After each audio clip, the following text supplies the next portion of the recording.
My dear brothers and sisters, अस्सलामु अलैकुम वरहमतुल्लाहि वबरकातुहू। मैं फ़हीम मज़हर आप सबका खैर मकदम करता हूँ बेटर टुगेदर के पेरेंटिंग एपिसोड के चैप्टर 4 में।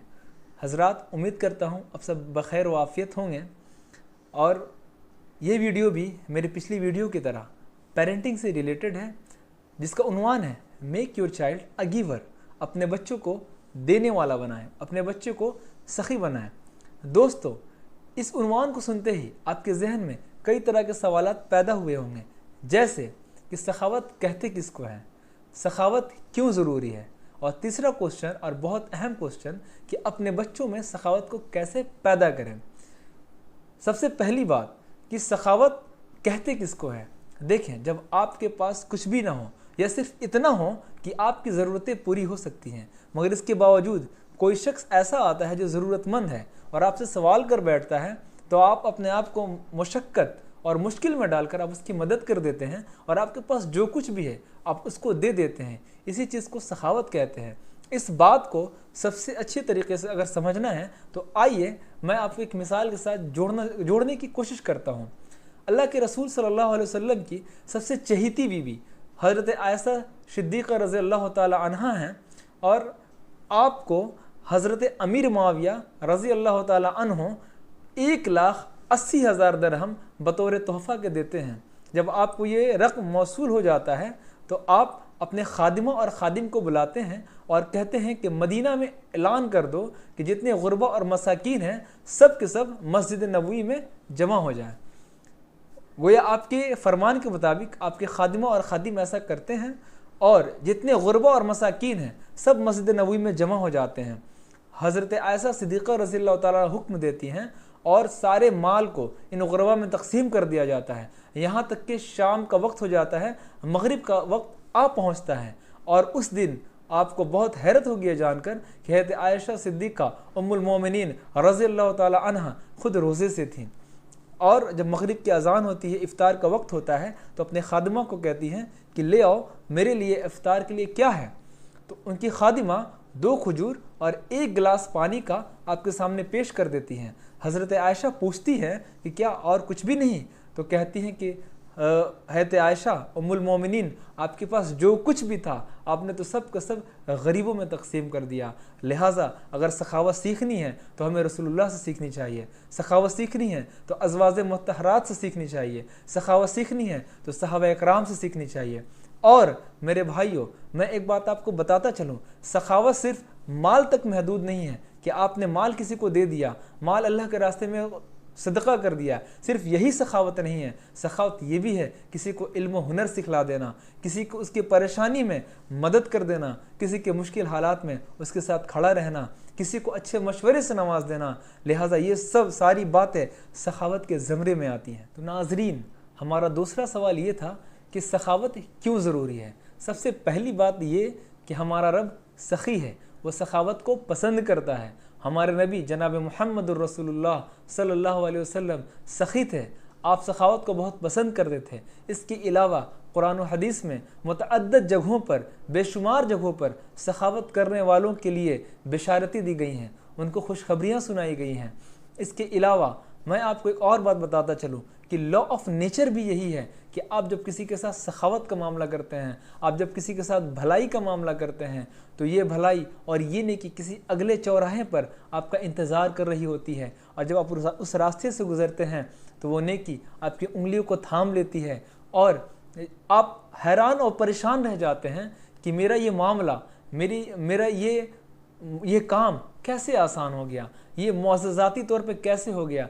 दरअसल वो नेकी जो आपने कभी किसी के साथ की थी वो एक छोटे बच्चे की मानिंद थी, मगर आज अल्लाह रब्बुल आलमीन का करना ऐसा हुआ कि अल्लाह ने अपने फजल करम से उसको कई गुना बढ़ा दिया और जो आपको रिटर्न मिल रही है ये आपको यहाँ तो मिलेगी ही मिलेगी और इसका एक बड़ा हिस्सा आखिरत में भी आपके लिए जमा करके रखा गया है।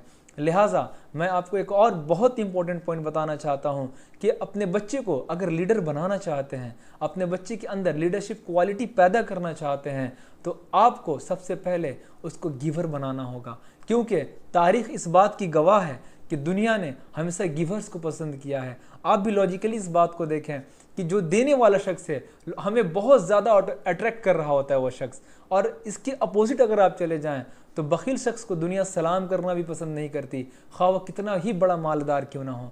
लिहाजा अपने बच्चे के अंदर सबसे पहली क्वालिटी कुछ पैदा करनी चाहिए तो वो गिवर की होनी चाहिए। अपने बच्चे को देना सिखलाए, अपने बच्चे को सखी बनाए।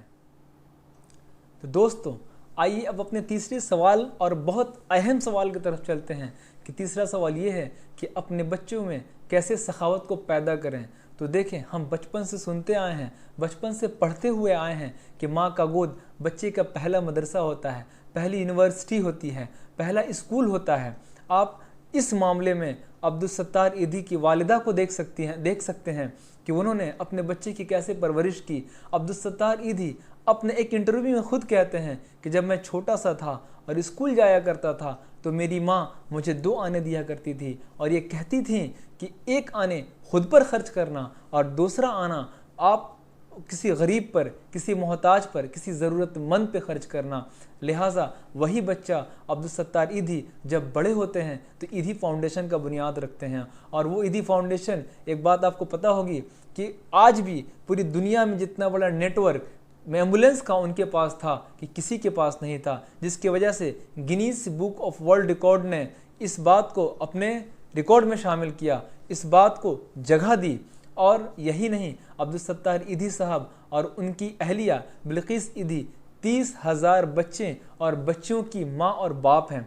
आपको पता होना चाहिए कि वो बच्चे जो रेलवे स्टेशन के किनारे लोग छोड़ जाते हैं, उन बच्चों को जिसको डस्टबिन में लोग छोड़ जाते हैं, उन बच्चों को जिसको सड़क के किनारे छोड़ जाते हैं, ऐसे बच्चे और बच्चियों को उन्होंने उठाया और अपने सीने से लगाया। और यही नहीं, एक माँ और एक बाप की तरह उन्होंने इन बच्चे और बच्चियों के निकाह तक का इंतज़ाम किया, इनके पढ़ाई लिखाई तक का इंतज़ाम किया।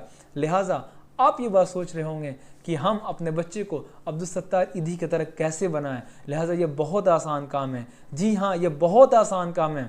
सबसे पहली बात, आप अगर नहीं करते तो आज से शुरुआत कर दीजिए। आपका बच्चा भी स्कूल जाता होगा, आप अपने बच्चे को जब स्कूल के टिफ़िन बॉक्स पैक कर रहे होंगे तो उसमें 2 रोटियाँ एक्स्ट्रा रख दें, 2 रोटियाँ ज़्यादा रख दें और अपने बच्चों से कहें कि बाबू तुम जब स्कूल जाना तो क्लास का एक बार मुआयना करना, क्लास को पूरा ऑब्जर्व करना और देखना कोई अच्छा ऐसा बच्चा है क्या जो टिफ़िन नहीं लाया है। तुम इस टिफ़िन को उस बच्चे के साथ शेयर कर लेना, और मान लो कि तमाम बच्चों ने अगर टिफ़िन लाया है तो हम इस टिफ़िन को अपने दोस्तों के साथ शेयर करना।